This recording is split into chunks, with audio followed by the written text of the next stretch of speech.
Vamos a dónde está la lectura, en Romanos 6, versículo 15 en adelante.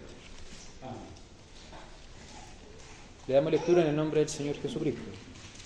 Dice 6:15. ¿Qué pues? ¿Pecaremos porque no estamos bajo la ley, sino bajo la gracia? En ninguna manera. ¿No sabéis que si os sometéis a alguien como esclavos para obedecerle, sois esclavos de aquel a quien obedecéis, sea del pecado para muerte o sea de la obediencia para justicia? Pero gracias a Dios, que aunque erais esclavos del pecado, habéis obedecido de corazón a aquella forma de doctrina a la cual fuisteis entregados. Y libertados del pecado, vinisteis a ser siervos de la justicia.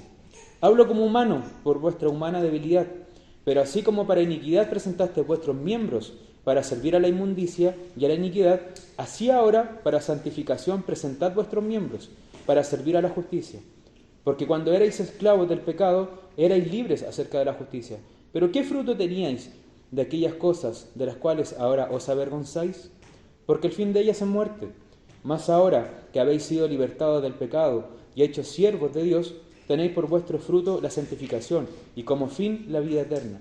Porque la paga del pecado es muerte, mas la dádiva de Dios es vida eterna en Cristo Jesús, Señor nuestro. Amén. Vamos a orar. Padre amado, Señor, le damos gracias por su misericordia, Señor, por tenernos en este lugar, mi Dios bendito. Padre, le ruego por favor que usted dirija esta predicación, Señor amado, que dirija, mi Dios bendito, lo que se expondrá, Señor Jesús.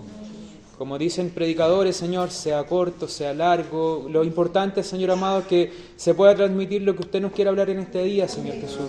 Que por favor pueda quedar en nuestras almas, Señor Jesucristo, y en nuestro entendimiento, lo que usted quiera comunicar, Señor, lo que usted nos quiera decir, lo que usted quiera quizás limar en nuestra vida, Señor amado, mejorar, modificar, Señor, no lo sabemos, Señor. Sea usted, por favor, guiando esta predicación, sea usted guiando mi vida, sea usted preparando los corazones también para oír su palabra, Señor. Ruego, por favor, que su Espíritu Santo me guíe, Señor, en el nombre de su Hijo Jesús. Amén. Pueden tomar asiento.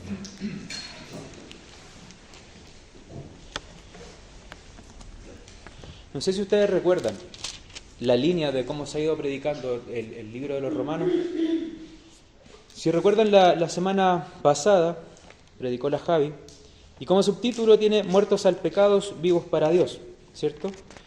Y habló mucho sobre la crucifixión, ¿cierto? Y la co-crucifixión o la co-resurrección hablaba ella, ¿cierto? De que no solamente fue Jesús quien se crucificó y no solamente fue Jesús quien resucitó, sino que nosotros también, juntamente con Él, fuimos crucificados, juntamente con Él seremos levantados y resucitados. Amén. No es algo que solamente se lea en Romanos, sino que es algo que se lee también en otros libros, ¿ya? De que el Señor de alguna forma es el primero quien ejecutó esto y nosotros le seguimos por ser sus discípulos, por ser sus hijos, ¿ya? Gran parte del libro de los Romanos, de lo que hemos leído hasta acá, recuerden los primeros mensajes. Hablábamos bajo Pablo de alguna forma como que desnuda al ser humano, desnuda la condición del hombre, ¿ya? Y ha pasado por diferentes fases o diferentes etapas. En un momento atacó a los judíos, porque de alguna forma como que le quitaba toda esa vestidura, ¿cierto?, elegante, para mostrar realmente quiénes eran los judíos, ¿ya? Bajo sus ojos, bajo los ojos de Dios, quién era el pueblo judío. Si bien era un pueblo escogido, un pueblo amado, también era un pueblo idólatra, ¿ya? Por otro lado, también mostraba el corazón de los gentiles, que no eran más por ser gentiles, ¿cierto? Así también como los judíos no eran más por ser simplemente judíos, sino que todos eran pecadores delante del Señor. Después pasamos a una etapa también de la justificación. ¿Cómo es que Dios nos justifica? ¿Cómo es que Dios, de alguna forma, no es que la justificación no significa de que Él pasa por alto nuestros pecados, sino de que nosotros somos justificados por la obra de Cristo? De que de alguna forma el pecado, alguien lo pagó. Esa deuda no se podía borrar del sistema, ¿ya? Cuando usted tiene una deuda negativa en su cuenta corriente o en su línea de crédito o en su tarjeta de crédito, alguien tiene que pagar esa deuda, ¿ya?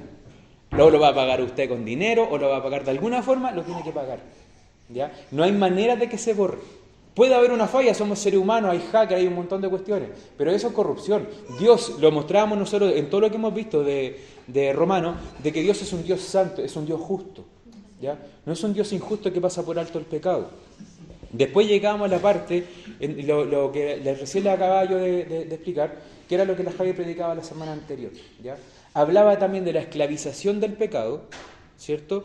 Y la continuación de Romanos 6, 15 en adelante, Pablo continúa hablando sobre este mismo tema, lo cual es un tema súper profundo, ¿ya? Que ese va a ser como un poco la línea de lo que vamos a estar tratando, de lo que vamos a estar leyendo acá, ¿ya? Yo no voy a estar descifrando o ir haciendo un estudio de versículo a versículo, sino que vamos a hablarlo de una temática general, de una temática completa. Y vamos a buscar también otros libros y vamos a ir viendo quizás también otros ejemplos. Vamos a leer nuevamente. El 15 dice, ¿qué pues? ¿Pecaremos porque no estamos bajo la ley, sino bajo la gracia? En ninguna manera, dice Pablo. ¿No sabéis que si os sometéis a alguien como esclavo para obedecerle, sois esclavos de aquel a quien obedecéis, sea del pecado para muerte o sea de la obediencia para justicia? Aquí, al principio, cuando Pablo dice, pecaremos porque no estamos bajo la ley, sino bajo la gracia, aquí hay personas que piensan de que la gracia es como un boleto de que yo puedo hacer lo que quiero, de que da lo mismo el pecado porque el pecado ya no me afecta. Eso es entender completamente de forma incorrecta lo que es la gracia. La gracia no se manifiesta de esa manera, ¿ya? Algunos piensan de que la gracia es pasar por alto quizá si yo hago algo mal, ¿cierto? De que yo tengo libertad, entre comillas, para hacer lo que quiero en la vida, de que yo puedo salir para cualquier parte, de que de alguna forma Dios me entiende. Y ese es el Dios que tienen muchas corporaciones, muchas iglesias, muchos hermanos, entre comillas. Yo no lo sé, solamente lo sabe el Señor. Pero muchas veces lo que venía yo a mi cabeza cuando analizaba los textos es que el ser humano es muy bueno para hacerse ídolos, ¿ya? Es muy bueno para crearse ídolos. Y si usted no se da cuenta, o no sé si se ha dado cuenta, pero muchas veces dentro de la iglesia hay diferentes tipos de ídolos. Está el ídolo de la música, a quien alaban más que al mismo Dios. Cuando se expone la palabra, o cuando se habla, quizá, hermano, vamos a orar, hermano, vamos a hacer ayuno, hermano, vamos a buscar la palabra, hermano, vamos a estudiar, vamos a hacer esto, otro, no les interesa. Solamente les interesa cantar porque su Dios muchas veces pasa a ser la música. En algunas congregaciones su Dios pasa a ser el concepto de la gracia.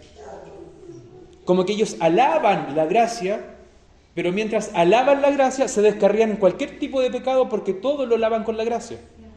Y no se dan cuenta que la gracia es un favor de Dios, es un don, pero que tuvo un precio de sangre. La gracia no fue algo que yo borré, que el Señor hizo esto, tomó una goma y borró y listo. No, costó la sangre del Señor, costó la vida de Dios. No es algo que haya salido gratis. Amén. Entonces, me acuerdo de un ejemplo que también daba un predicador, que decía que él era profesor, y muchas veces cuando los alumnos no llegaban con su trabajo o le iba mal en una prueba, se acercaban a él. Pero profe, es que no lo pude hacer por esto, otro. Yo te di el tiempo, le decía el profesor, yo te di el día, yo te di la temática, tú no llegaste con esto. Y se enojaban y después le llegan a decir, usted no tiene gracia. No entienden lo que es la gracia. Piensen que la gracia es pasar por alto las cosas. La gracia no es eso. La gracia no es eso. Por eso es que Pablo hace esta pregunta, y es una pregunta retórica, es una pregunta que tiene respuesta fácil. ¿Pecaremos porque no estamos bajo la ley, sino bajo la gracia? No, por supuesto que no. Aquí en donde dice, en ninguna manera, en el griego, según Premillo, yo no estudio griego, dice que esa palabra, entre comillas, significa jamás. Más que en ninguna manera, es un jamás, pero rotundo. Es como decir, de alguna forma, es una conclusión, aquí Pablo lo ejemplifica como si fuesen personas no tan pensantes, como si dijeran, vamos a pecar para que el Señor más abunde en gracia en esta ciudad. Vamos a ir a hacer más el mal para que la gracia de Dios se crezca más en este lugar donde hay más pecado. Es totalmente incorrecto, es totalmente antibíblico, totalmente contrario al mandato que Jesús nos dio a nosotros como discípulos, ¿cierto? Como seguidores. No tiene nada que ver lo que de alguna forma estaban exponiendo quizá aquí estas personas. Después continúa y dice en el mismo 16, ¿no sabéis que si os sometéis a alguien como esclavos para obedecerle, sois esclavos de aquel a quien obedecéis? Sea de pecado para muerte o sea de obediencia para justicia. Y este es el tema del que yo me quiero tomar acá, ¿ya? Del esclavo y de la libertad. Todos conocemos lo que es un esclavo, ¿cierto? Históricamente podríamos decir de que, no sé, antiguamente aquí en Chile o en Brasil, ¿cierto?, en otros países caribeños, habían hartos esclavos que eran traídos, ¿cierto?, de África. Todos esos eran esclavos. De alguna forma tenían que rendirle tributo o la obediencia o su vida completa en obedecer y hacer la voluntad de su amo. Y muchas veces a costa de someterlo de forma arbitraria, ¿cierto?, en contra de su voluntad, y muchas veces con golpe y con un montón de otras cosas, ¿cierto? Esos son los dos conceptos que nosotros podemos tener, ese es el primer concepto que podemos tener de un esclavo. El otro esclavo también que nosotros pudiésemos ver es el esclavo proveniente quizás de una guerra, ¿cierto? Hay dos países en conflicto, por ejemplo, que estuviésemos peleando aquí Chile y Perú. Si yo caso, entre comillas, o si yo tomo detenido a ciertos peruanos, probablemente no en esta fecha, pero en siglos pasados sí, se les tomaba y se les requisaba y eran prácticamente esclavos de ese país. ¿Ya? Podían ser utilizados para cualquier tipo de...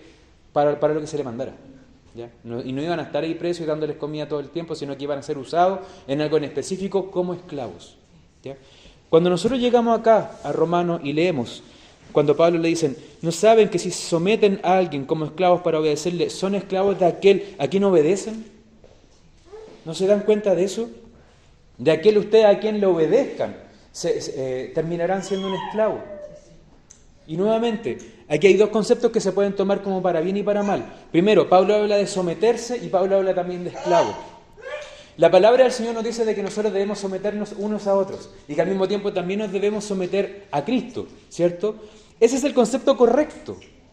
Y no tiene nada de malo, porque el someterse a Él al mismo tiempo es un beneficio para nosotros y para quienes nos rodean. Pero distinto es si nos sometiéramos a un esclavo, a un amo que fuese un tirano. No podríamos someternos a un rey tirano. Así como los discípulos en el primer siglo escapaban de estos tiranos porque de alguna forma los querían someter a negar a Jesús, a negar la palabra del Señor, a negar la Escritura.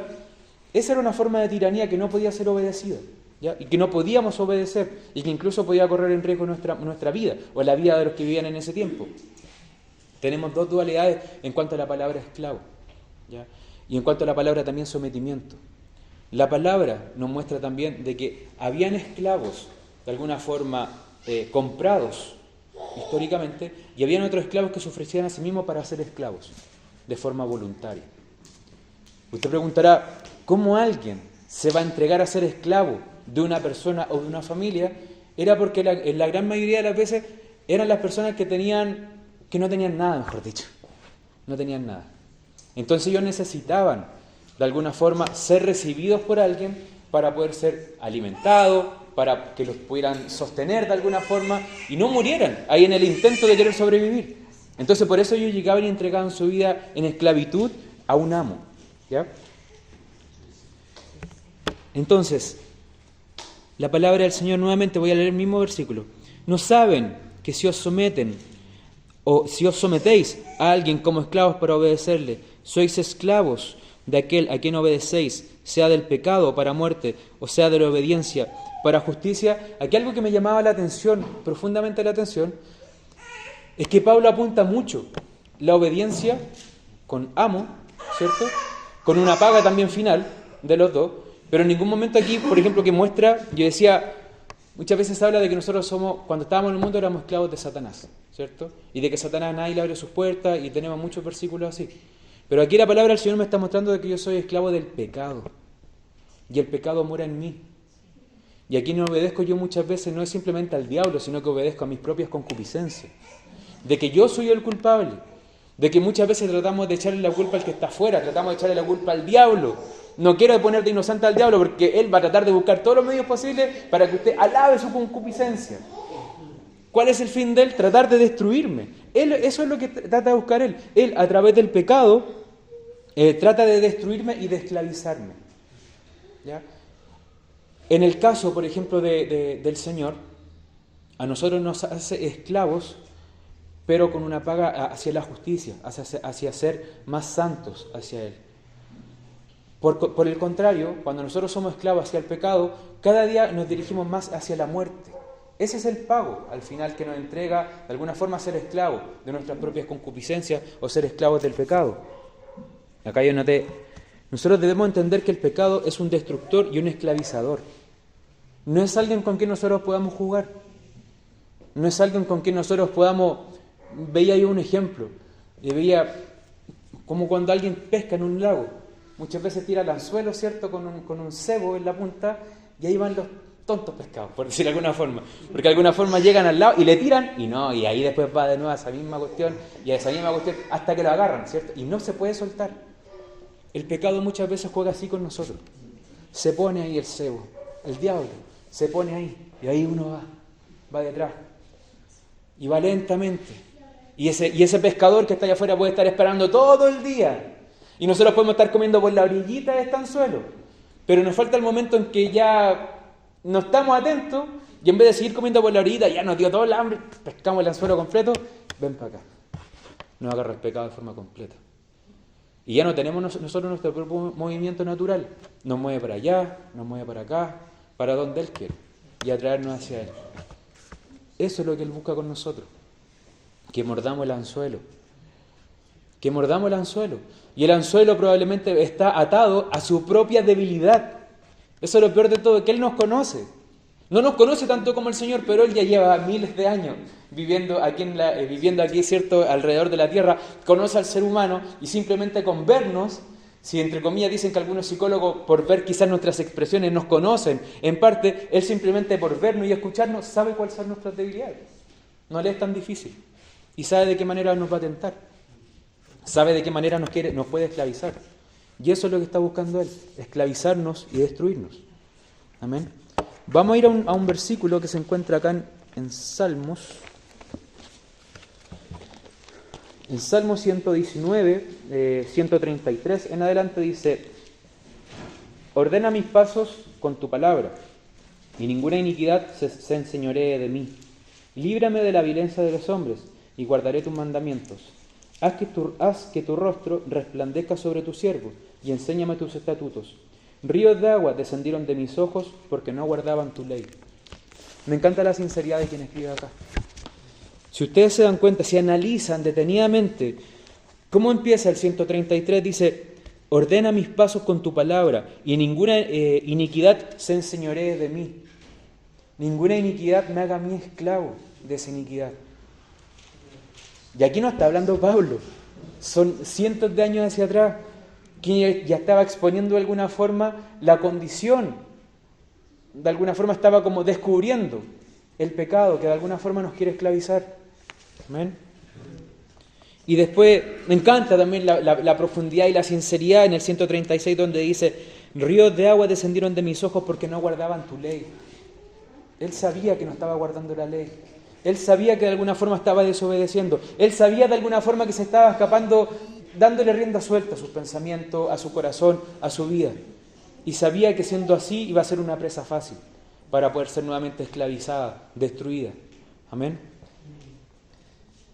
Vivir naturalmente cada vez nos va a corromper más y más. Eso es lo que hace vivir una vida natural. Eso es lo que hace vivir una vida sin prestarle atención a la palabra del Señor, sin prestarle atención a la oración, sin prestarle atención a poder juntarnos, reunirnos, tener un momento de intimidad con el Señor. Vivir una vida natural nos va a corromper más y más. Vivir una vida natural sin poner a Dios en el centro nos va a conducir hacia la muerte. Ese es el escalafón. Vamos hacia abajo, hacia abajo, hacia abajo, hacia abajo, hasta llegar a la muerte. ¿Ya? Cualquier persona, entre comillas, que no ha aceptado a Cristo, ese es el fondo que le espera. ¿Ya? Esa es la paga del pecado para alguien que no es convertido, la muerte. Imagínense, hermano, yo escuchaba y decía, una persona sin Cristo nace muerto, ¿cierto? Nacen delitos y pecados, nace muerto, vive como un muerto en esta tierra. Muere después corporalmente, ¿y qué es lo que le espera? La muerte segunda, es muerte tras muerte tras muerte. No hay escapatoria, no hay luz, no hay esperanza. Eso es lo que le espera para alguien que no conoce a Cristo. ¿Qué es lo que nos espera a nosotros que hemos conocido a Cristo? La palabra del Señor dice que lo debemos buscar y de que ahora somos esclavos no de la muerte, no del pecado, no de vivir esa vida, no de corrompernos cada día más, sino que la palabra del Señor dice que nosotros debemos santificarnos cada día más. No vamos a llegar a la estatura del varón perfecto, ¿cierto?, con nuestro propio esfuerzo, pero tampoco se trata de nuestro propio esfuerzo. Y eso, entre comillas, para mí es lo más difícil de entender porque hay que vivirlo, no se puede explicar tanto.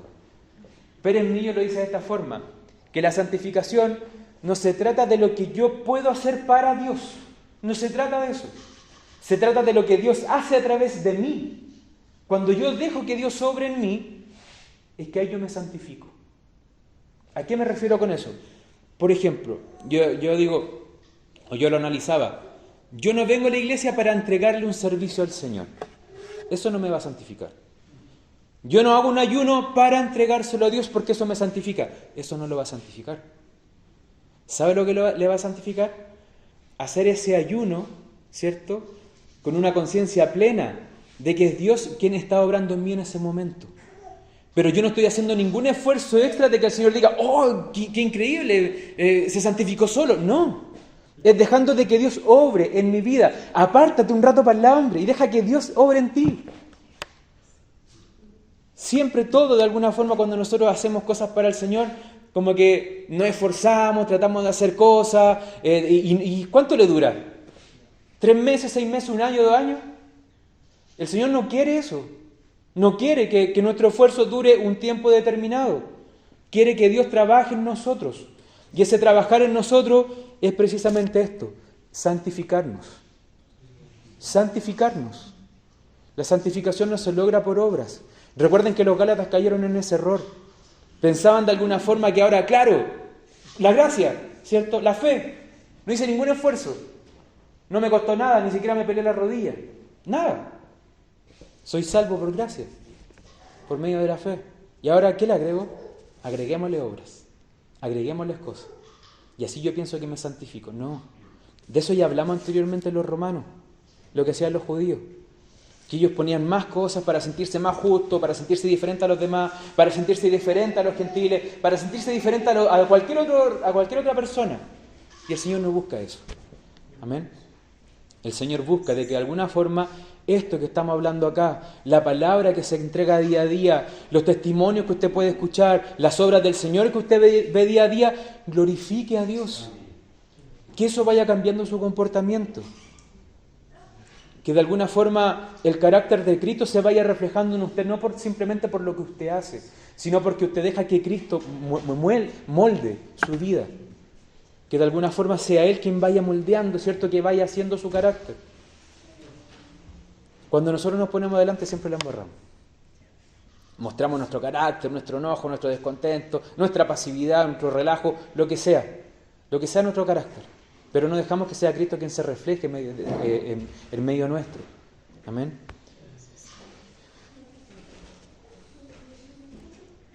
Aquí. ¿Cómo trabaja el pecado para que una persona sea esclavizada? El pecado no se le va a mostrar a usted de forma como se tiene que mostrar. Todo pecado es ¿cómo de alguna forma decirlo? Es oscuro, es negro, es feo, es hediondo, es todos los conceptos que usted puede desenvolver como lo más horrible, eso es el pecado. Pero al pecado usted se le va a mostrar primero que todo de forma muy lenta, muy paulatina. Así como el pez, ¿cierto? ¿A quién quieren cazar? Va a ser de a poquito le van a tentar, de a poquito. Todos los días usted va a empezar a dejar de alguna forma de tener esa dependencia con Dios, dejando la oración. Ahí usted no está haciendo algo para Dios. Hay que entender eso, de que la oración de alguna forma no es para Dios.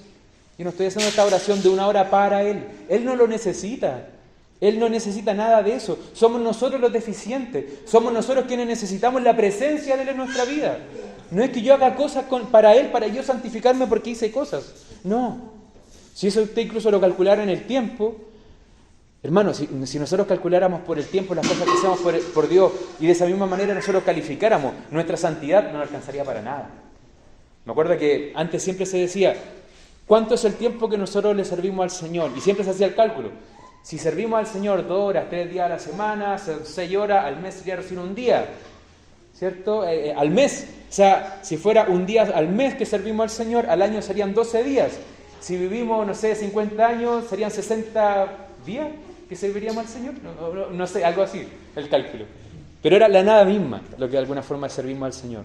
Si esa es nuestra vara de medir nuestra santidad, o lo que nosotros hacemos por Él, no es nada, hermano. Por eso que de alguna forma el Señor a nosotros nos hace la invitación y nos dice, No se dejen llevar por su corazón. No se dejen llevar por las concupiscencias que hay en ustedes. ¿Somos cristianos? Sí. ¿Fuimos libertados? Sí. ¿Estamos en libertad, la libertad que Cristo nos entregó? Sí. ¿Podemos tener nuevamente estas tentaciones? Lamentablemente sí. Y eso es también lo que se explicaba la semana pasada. Como lo decía también, no recuerdo quién era, no sé si es Spurgeon o Lutero, que decía que cuando él se bautizó, pensó que ahí iba a dejar al muerto. Pero se dio cuenta de que el desgraciado sabía nadar también. Se levantó también, iba detrás, colgadito ahí en los pies. Y hasta el día de hoy nosotros también lo llevamos. Está ahí calladito. Pero cuando estamos débiles, ahí sale nuevamente el depredador. Ahí sale de nuevo este que está ahí piolita, calladito. Piolita, no tenía que haber dicho eso, pero... Bueno, pero el pecado viene de forma lenta. No va a venir de forma precipitada ni rápida. Actúa de la misma forma en cómo engañaba una rana, el ejemplo de la rana. Típico ejemplo. Usted pone una rana en un bote, en un balde, ¿cierto? Con agua de la que él está acostumbrada, ¿cierto? En un río, en un canal, en un lago, y usted le pone fuego de abajo y lo pone a calentar de a poco, la rana no se inmuta. La rana se inmuta cuando ya el agua está casi hirviendo. Y cuando se quiere mover, ya no se puede mover porque ya el cuerpo está casi todo quemado, está todo mal. Ya lo único que le queda es morir. El pecado entra de esa forma en nuestra vida, nos corrompe, nos corroe. ¿Ya? Entra lentamente, entra de forma engañosa, entra con un falso gozo y una falsa felicidad. ¿Ya? Entra de forma progresiva, metódicamente y de forma rigurosa. ¿A qué me refiero con eso? De que todos los días lo va a molestar. No va a haber día en que él no trate de avanzar. Todos los días va a estar trabajando para tratar de destruir y destruir y destruir. Y para tratar de esclavizar más y más y más. Esclaviza con el fin, desde mi visión, no tanto de adueñarse de mí, sino que de destruirme. Se adueña, pero con el fin de destruirme. Amén. Y aquí nosotros podemos ver un montón de ejemplos. Yo no creo que ahora redunde tanto en el ejemplo de David, pero solamente lo voy a ejemplificar. Recuerden cómo David cayó también en pecado. ¿Se acuerdan que fue de forma gradual también? ¿Se acuerdan que David, siendo el hombre con el corazón de Dios, siendo un escogido, pero por decirlo de alguna forma como los favoritos de Dios, cayó en pecado gravísimo, en pecados muy graves? Se metió con una mujer casada. A ese hombre, quien en ocasiones se veía mucho más justo que David, lo invita a su casa, lo emborracha, ándate a la casa de tu mujer, quédate con ella. Porque claro, David ya se había metido con ella, había adulterado con ella. Y para de alguna forma encubrir este embarazo, él le dice, anda y acuéstate con ella, ándate con tu mujer. Y el hombre dice, no, ¿cómo voy a ir yo para allá? Prefiere dormir a la puerta de su casa, pero no ir con su mujer porque los demás hombres están en guerra. Actuó de manera súper justa. No contento con eso, después el hombre lo manda a la guerra nuevamente y lo pone adelante, sabiendo que era un homicidio, sabiendo que al ponerlo en ese lugar era una muerte segura. Y no contento con eso, la carta se la entrega a él mismo, a Urías, la carta que se le iba a entregar. Entonces, imagínese, hermano, cómo fue engañado un corazón. Si el corazón de David fue engañado porque se dejó estar, porque dejó que de alguna forma todo su, ¿cómo decirlo?, se dejó esclavizar por el pecado. Si eso le pasó a David, ¿no le puede pasar a usted? ¿No me puede pasar a mí? Por supuesto que sí. Por supuesto que sí. Por eso es que nosotros vemos tantos salmos y vemos tantas dedicatorias de David de expresión de mucha pena, ¿cierto? El Salmo 51 dice, lávame con hisopo, por favor, lávame, limpian, porque se sentía asqueroso, se sentía sucio. ¿Cómo ese hombre no iba a recordar todo lo que vivió, todo lo que pasó por culpa del pecado? El pecado corroe y destruye. Destruyó la vida de David, lo esclavizó por un momento. El Señor en su gracia le abrió nuevamente los ojos y no le condenó de alguna forma por gracia de la condena que él ya tenía que haber pagado con su vida, solamente por gracia. Su familia cayó en un constante, no sé cómo decirlo, pero en un lago cenagoso, ¿cierto? Un lodo. Estuvo ahí. Un hijo se metió con la hermana, otro hijo lo quería matar a él, se mataron entre ellos. ¿Quién quiere una familia así? ¿Qué pasó en el hombre con el corazón de Dios? ¿Qué pasó con ese hombre?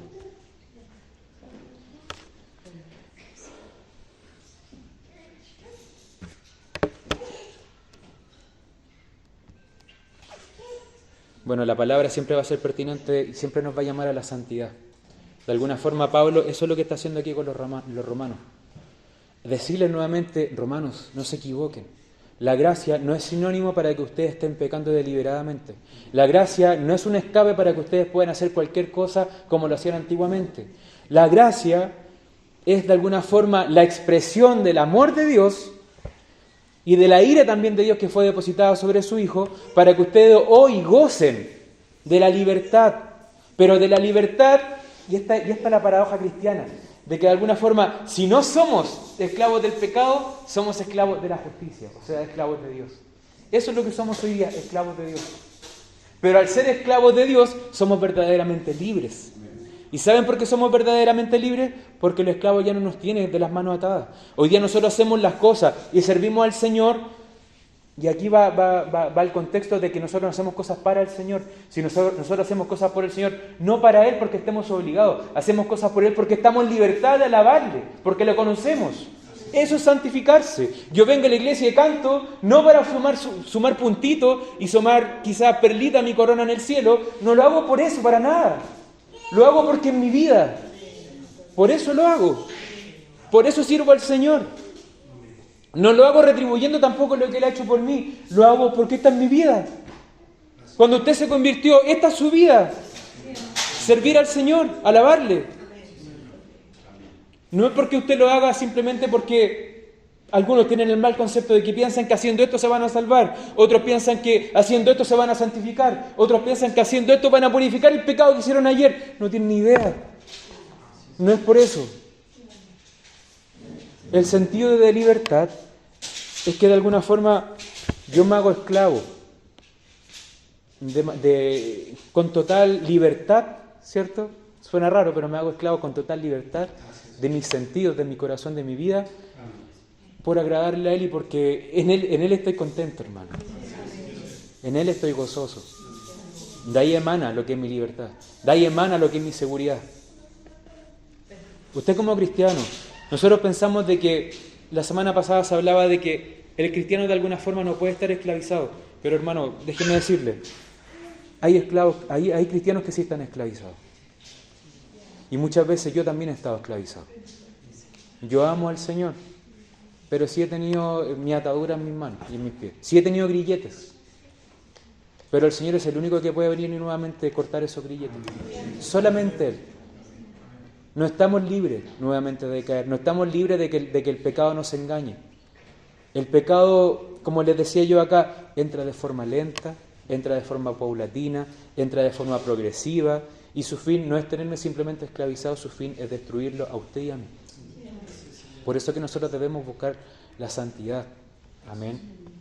Escuchaba también un sermón de Charles Stanley. Y él hablaba también precisamente de esto, de cómo ser libres del pecado. Y no solamente mostraba lo típico que nosotros pensamos cuando hablamos de esclavitud. Pensamos de que la esclavitud va a estar sometida al alcohol, a las drogas, al sexo, a la pornografía, a cualquier otro tipo de cosa. La esclavitud también está sometida a su ira, a su orgullo, a su envidia, a su mentira, a todo tipo de ese tipo de pecado, de toda esa larga lista, ¿cierto? No, en contraposición con el fruto del Espíritu Santo, todo ese tipo de cosas también son cadenas, de alguna forma, de esclavitud en su vida. Muchas veces decimos, hoy, como el fariseo, yo no soy como ese que está tomando en la calle, yo no soy como ese que está fumando algo en la esquina, yo no soy como ese que entra a los burdeles, ¿cierto? O que entra quizá a cualquier cuestión o hace cualquier cosa, yo no soy como ellos. Pero ¿cómo es su actitud? No quiere cambiar, no quiere hacer esto, y no se da cuenta de que usted está esclavizado con su misma concupiscencia. La concupiscencia no quiere decir simplemente esos deseos, ¿cierto? Inmorales. Inmoral también es ser altanero.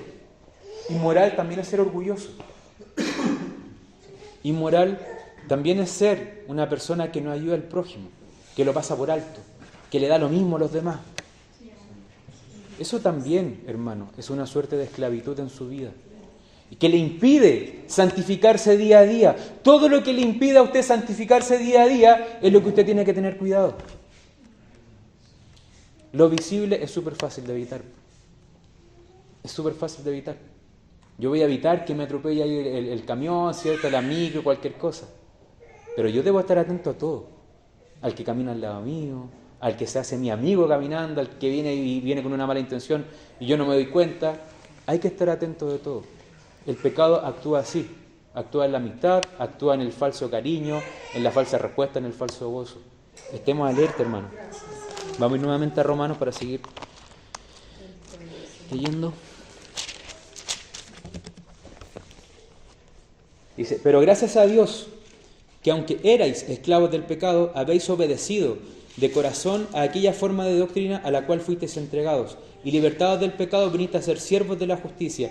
Aquí, si ustedes se dan cuenta, dice, pero gracias a Dios, fue Él quien hizo las cosas por ustedes, quien hizo las cosas por mí.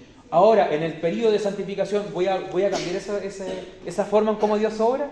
Ahora es como que, no, Dios, tú ya hiciste tu parte, ahora me toca a mí, ahora lo hago yo, lo hago a mi forma. No, hermano, dejemos que Dios sobre. Que Dios sobre nuestro corazón, que Dios sobre nuestra vida. Quítese del medio, se va a cansar. Dejemos que Dios sobre. Y hágalo por gratitud, hágalo porque lo necesita.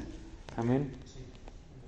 Hablo como humano por vuestra humana debilidad, que así como para iniquidad, aquí cuando Pablo dice, hablo como humano por vuestra humanidad, por vuestra humana debilidad, es el ejemplo que está aplicando de la esclavitud. ¿Ya?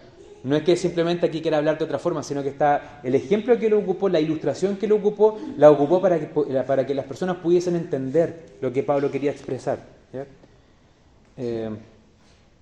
Hablo como humano por vuestra humana debilidad, que así como para iniquidad presentaste vuestros miembros para servir a la inmundicia y a la iniquidad, así ahora para santificación presentad vuestros miembros para servir a la justicia. Y aquí es donde yo creo que, de alguna forma, esto es lo que más nos representa como pentecostales, ¿cierto? Los hermanos dicen, no, yo antes me amanecía en la fiesta, ¿cómo ahora no me voy a amanecer en ¿cómo se llama? En la vigilia, ¿cierto? Yo antes le bailaba al mundo, ¿cómo aquí no lo voy a bailar? Saco un bailecito. No se trata de eso. Se trata que de alguna forma yo tenía disposición para hacer todo ese tipo de cosas. No me daba vergüenza. Lo hacía sin nada. Llegaba y lo hacía nomás. Ni siquiera lo pensaba. Hoy día el Señor, ¿a qué nos empuja? Obviamente a usar nuestra cabeza, a usar nuestra mente, a hacer las cosas de forma decorosa para Él. Antes no hacíamos nada decoroso en el mundo. Era todo inmundicia. Las palabras, las chistes, las tallas, todo mal, todo mal.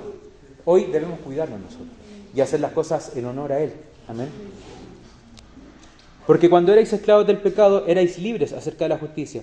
Pero ¿qué fruto teníais de aquellas cosas de las cuales ahora os avergonzáis? Todos nos avergonzamos de lo que hicimos en el mundo, ¿cierto? Todos. No es algo que nos enorgullezca que queramos ponerlo ahí en una vitrina, ¿cierto? Me acuerdo que antes siempre se ejemplificaba también así. Y decíamos, cuando nos presentemos delante del Señor, decían algunos, Dios iba a tener aquí atrás un data, ¿cierto? Y nos iba a mostrar todas las cosas que nosotros hicimos. Y aquí van a estar todas las demás personas. Ya simplemente pensando eso nos da vergüenza. Porque hay cosas que solamente las conoce el Señor. Y que las venga a presentar delante de todos los santos o delante de todos los culpables, sea quien sea, da vergüenza. ¿Cierto? Por eso es bueno, hermano, recordar y saber lo que éramos antes y lo que somos hoy día. Amén. Eso también nos da más humildad. De no despreciar al que está en la calle, de no despreciar al que está en pecado, porque a nosotros nos recogió siendo inmundo, a nosotros no nos recogió siendo santos. Más ahora que habéis sido libertados del pecado y hechos siervos de Dios, tenéis por vuestro fruto la santificación y como fin la vida eterna. ¿Se dan cuenta el contraste? El otro, el fin es la muerte, el fin de este es la vida eterna. Y parte de ese crecimiento es la de santificación. Tenía más material acá, pero no lo voy a pasar porque ya mucho. El último dice, porque la paga del pecado es muerte, mas la dádiva de Dios es vida eterna en Cristo Jesús, Señor nuestro. Yo creo que se ha entendido todo lo que hemos leído, todo lo que hemos estudiado. Lo último que voy a decir, que es lo último que se anotó acá, dice, la libertad en Cristo no nos absuelve de responsabilidad y de rendir cuentas. Amén. Recuerden, la libertad en Cristo no nos absuelve de responsabilidad y de rendir cuentas. También debemos rendir cuentas y también rendiremos cuentas.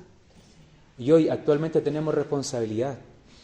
Responsabilidad en nuestro actuar, en nuestro hablar, en nuestro vivir, en nuestro entorno. Amén. Esa es la vida que el Señor nos entrega. Y ese es el regalo también al mismo tiempo que el Señor pone en nuestra mano. Amén. La santificación. Estamos en libertad con Él, pero al mismo tiempo estamos esclavos para Él. Y el hecho de ser esclavos, somos libres. Ya no tenemos ninguna esclavitud. ¿Podemos caer en esclavitud nuevamente? Por supuesto. Somos seres humanos, el viejo hombre sigue acá, pero ahora viene la etapa de nosotros consagrarnos al Señor para llegar y crecer cada día más en la santificación. Así que ese es el mensaje, hermano. Que el Señor les bendiga y puede pasar mi hermana Noelia.